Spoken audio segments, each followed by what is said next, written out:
Welcome back to another episode of car talk. हमारे viewer है मोहम्मद असगर साहब सरगोदा से। तो मैंने ये सवाल किया है कि आपने काफ़ी सारी अपॉर्चुनिटीज़ बताई है रियल एस्टेट के रिलेटेड, जिसमें रेंटल ऑप्शन भी है, बाकी सारे भी हैं। तो वो कह रहे हैं कि रियल एस्टेट के अलावा और भी कोई इन्वेस्टमेंट अपॉर्चुनिटीज़ हो सकती है पाकिस्तान के अंदर जिसके अंदर में फ़ायदा हो रियल एस्टेट के अलावा। आइए डिस्कस करते हैं।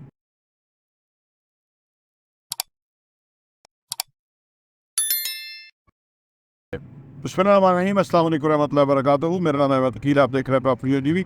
जी, रियल एस्टेट के अलावा भी अपॉर्चुनिटीज़ हैं और उसमें इनफैक्ट इन्वेस्ट करने का फ़ायदा शायद रियल एस्टेट भी एक बिज़नेस के अंदर अगर आप इन्वेस्ट करते हैं तो मैं समझता हूँ ज़्यादा फ़ायदा है, क्योंकि मैंने टेक्नोलॉजी का बिज़नेस भी किया, मैंने अदर जो है वो बिज़नेस किए, एडवर्टाइजिंग के काम में मैं से वो बचता रहा। फ़ायदा ज़्यादा हो सकता है यानी कैपिटल इन्वेस्ट करने के लिहाज से मैं बात करूँ तो, यानी अगर आप 1 करोड़ रुपया रियल एस्टेट में इन्वेस्ट करते हैं, साल में वो करोड़ रुपया जितने पैसे साल लेकर आता है, अगर आप बिज़नेस में इन्वेस्ट करें तो उससे ज़्यादा मुनाफा हो सकता है। तो जो बिज़नेस के अंदर अगर आपको बिज़नेस खोलते हैं जिसमें आप एम्प्लॉयमेंट भी देते हैं और आपका पैसा जो बेसिक कैपिटल है आपका, अगर करोड़ रुपया अगर कोई बिज़नेस करें, अब मैं आपको कौन सा मॉडल बताऊँ बिज़नेस करने का। फर्स्ट अगर आप ट्रेडिंग करते हैं, क्योंकि इसमें बहुत कुछ आ जाता है ना, यानी आपने एक जगह से चीज़ खरीदनी है और दूसरी जगह पे बेचनी है, तो ये बिज़नेस अगर आप कर लेते हैं, और अगर ये बिज़नेस में असल में पाकिस्तान में इश्यूज़ क्या है कि पाकिस्तान में ये सारे लोग बिज़नेस नहीं कर सकते। जो स्ट्रीट स्मार्ट होगा वो बिज़नेस ये कर सकता है। जैसे फॉर एग्जांपल वो एक जगह से चीज़ खरीदेगा, दूसरी जगह बेचेगा। अब कहाँ से चीज़ खरीदनी है कि शहर में कोई चीज़ कितने की मिल रही है, वो उसको फिर ला के या तो पैकेजिंग में या प्रेजेंटेबल बना के उसको बेचना किस तरह से है, तो कहाँ बिकेगी वो चीज़ या कहाँ मार्जिन मिलेगा। अब ये बड़ा स्मार्ट वर्क है। अच्छा, फिर इसके अंदर इन्वॉल्व हो जाते हैं ह्यूमन रिसोर्स भी ना, लोग भी चाहिए आपको ना, सेल्स के लोग चाहिए आपको, है जी, रिकवरीज के लोग चाहिए आपको, फाइनेंस अकाउंट के लोग चाहिए आपको, है जी, फिर टेक्नोलॉजी के लोग आपको चाहिए, कोई टेक्नोलॉजी इन्वॉल्व होगी। तो जब आप इतने सारे लोगों के साथ हर बंदा जो है वो इंटरेक्ट नहीं कर सकता, क्योंकि इतने मुख्तलिफ चीज़ें हैं ना इसमें इन्वॉल्व हो गई ना, कि वो जो एक बंदा है जैसे रियल एस्टेट में तो इन्वेस्ट कर लिया उसने सोच के, और उसके बाद फर्ज करें बिल्डिंग में इन्वेस्ट किया है, तो जो बिल्डर है उसका काम है कि वो आपसे इंस्टॉलमेंट ले रहा है और अपना काम कर रहा है। वो दरअसल आपका काम है, अपना काम नहीं। उसने 50 यूनिट बेच दिए, अब उस तमाम लोगों की जो यूनिट्स बनने हैं उसके ऊपर वो काम कर रहा है, और आप कुछ नहीं कर रहे। आप सिर्फ आपने किस्त आपने देनी है, इंस्टॉलमेंट देनी है, और बस उसके बाद बेनिफिट जो भी होगा ऑन दैट यूनिट के जो आपने इन्वेस्ट किया तो वो आपका फ़ायदा है। अब इसमें आपको करना कुछ नहीं पड़ रहा इतना ज़्यादा। इसी वजह से पाकिस्तान में ना ज़्यादातर बिजनेसेस ये वाले कामयाब हैं कि जहाँ पे, या इन्वेस्टमेंट यहाँ कामयाब ज़्यादा है कि जहाँ पे करना कुछ ना पड़े। अच्छा, एक दूसरी ऑप्शन भी है इन्वेस्टमेंट की, वो है स्टॉक एक्सचेंज।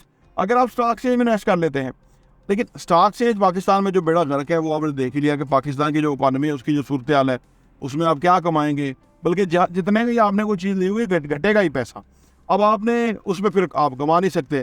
अच्छा, फिर इन्वेस्टमेंट का मॉडल वो जो क्रिप्टो करेंसी, बिटकॉइन खरीद लेते हैं। अब ये टेक्नोलॉजी ओरिएंटेड है, आम बंदा नहीं समझता। हमारे यहाँ बहरहाल आज भी रवायती तरीके इन्वेस्टमेंट के जो है वो कामयाब है। फिर आप किसी को पैसा देते हैं कि यार मैं आपके बिजनेस में इन्वेस्ट कर देता हूँ एज इन्वेस्टर। अब उसमें मसला ये है कि अगेन वो ऑपरेशन रन कर रहा है, वो आपको प्रॉफिट एंड लॉस के बारे में बताएगा और उसमें आपका शेयर देगा।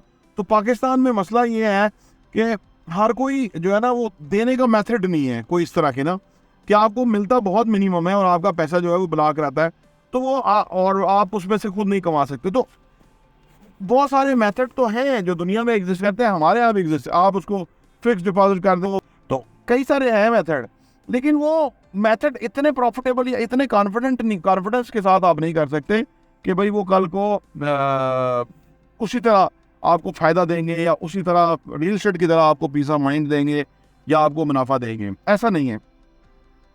तो इसलिए जो रियल एस्टेट के अंदर ना लोग आके इन्वेस्ट करते हैं। अच्छा, माजी में तो लोग प्लॉट खरीद लेते थे, कुछ प्लॉट खरीद लिए, रख लिए, फिर बेच दिया, फिर प्लॉट खरीदे रख लिए, बेच दिया। अब वो प्लॉट वाला भी ठप हो गया, गवर्नमेंट ने टैक्स भी लगा दिया उसके ऊपर कि भाई आपका पास कनाल का प्लॉट होगा तो ये समझा जाएगा कि आपको उसके ऊपर रेंट आ रहा है, इसलिए तो आप उसको ना बनाते हैं ना उसको बेचते हैं, आपने रखा हुआ है तो आपको रेंट आ रहा है ना।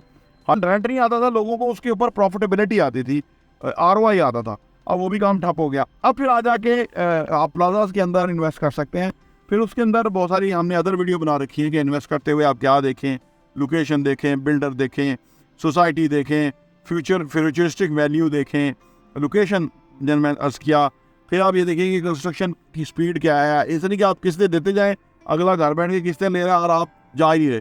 आप जाके ऑन ग्राउंड देखें, जैसे हम अपने प्रोजेक्ट की अपडेट आपको देते रहते हैं, हम इसीलिए देते हैं कि आपने हमारे ऊपर ट्रस्ट करके इन्वेस्ट किया हुआ है, आपको पता लगना चाहिए। और अगर कोई कंस्ट्रक्शन नहीं कर रहा या स्लो कर रहा हो तो हम उसके पीछे होते हैं, हम उसका फर्दर काम नहीं करते। क्यों करें हम काम? हम उसका काम करेंगे जो खराब बंदा होगा, जो डंडी मारेगा, स्लो करेगा, उसका हम काम नहीं करेंगे। तो इन्वेस्टमेंट के लिए ना काफ़ी तगोदो करनी पड़ती है अगर आपने उसके अंदर पैसा ग्रो करना है। तो ये काफ़ी सारी वजूहत है कि जिसकी वजह से real estate is the only profitable secured peace of mind वाला इन्वेस्टमेंट है कि जिसके अंदर आज भी पाकिस्तान में वो फ़ायदा है।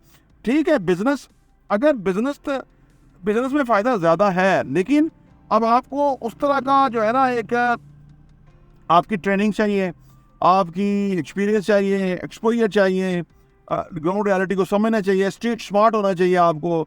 ये ना हो कि आप इन्वेस्ट करके बंदे रखेंगे, बंदे जाके चाय पीते रहेंगे, बैठ के गप्पे मारते रहेंगे और आप कहेंगे ये बिजनेस होगा। बहुत सारे बिजनेस नाकाम होते हैं दुनिया में, 90% बिजनेस पहले 5 साल में नाकाम हो जाता है। उसकी वजह ये है, फ़ायदा उधर ज़्यादा है इन्वेस्टमेंट के की रेशो के ऊपर, लेकिन वो कोई कमा के नहीं देता है। खुद आपके पास अगर इतना टाइम है तो आप, वो तो जिसके पास टाइम है वो तो रियल एस्टेट में इन्वेस्ट नहीं करता, वो तो अपने बिजनेस में इन्वेस्ट करता है। हाँ, कोई सरप्लस पैसा आए तो रियल एस्टेट में इन्वेस्ट कर लेते हैं, क्योंकि दुनिया भर के अंदर इन्वेस्टर्स या जिनके पास पैसा है वो सबसे सेफेस्ट जो पैसा पार करते हैं वो रियल एस्टेट के अंदर ही करते हैं। तो ये कुछ रीज़न है कि रियल एस्टेट ज़्यादा पाकिस्तान में प्रेफरेबली सेफ समझा जाता है। अदरवाइज़ दूसरा बिजनेस के अंदर भी आप कमा सकते हैं, लेकिन उसके अंदर आपको खुद इन्वॉल्व होना पड़ेगा, मेहनत करनी पड़ेगी।